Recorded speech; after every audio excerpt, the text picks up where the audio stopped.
السلام عليكم اخواتي، كدايرين؟ لاباس عليكم؟ كنتمنى تكونوا بخير وعلى خير، احوالكم طيبه. اليوم ان شاء الله غنشارك معكم هذا الفيديو.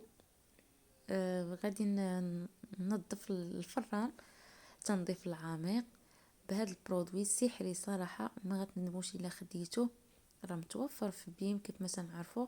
دابا راه عوضوه بمستر بي، تا هو بخاخ بحالو بلاصه هاد ا بي سي، عوضوه بمستر بي. المهم نفس الفعالية بحال بحال.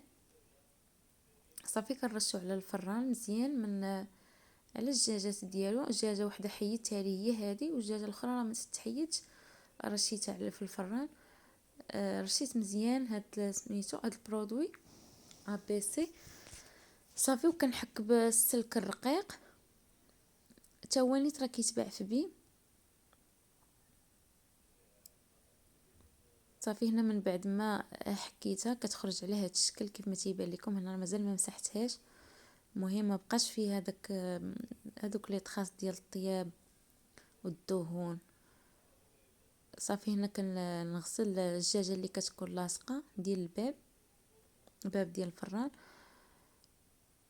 بهجيكس. ما نوركوش بزاف باش ما يشرطش لينا الفران ديالنا. وحتى هاد الشوايه ديال الفران حتى هي رشيت عليها البرودوي وحكيتها وغسلتها ومسحتها كما تيبان لكم. صافي دابا غادي نرجع الدجاجه بلاصتها، وخليكم معي حتى تشوفوا الشكل النهائي.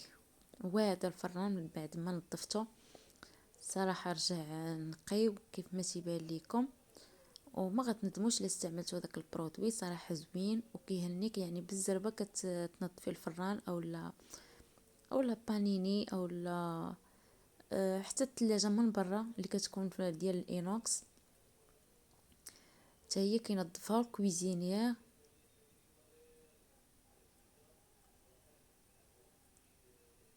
وكنتمنى هذا الفيديو يعجبكم، والى اللقاء في فيديو قادم ان شاء الله.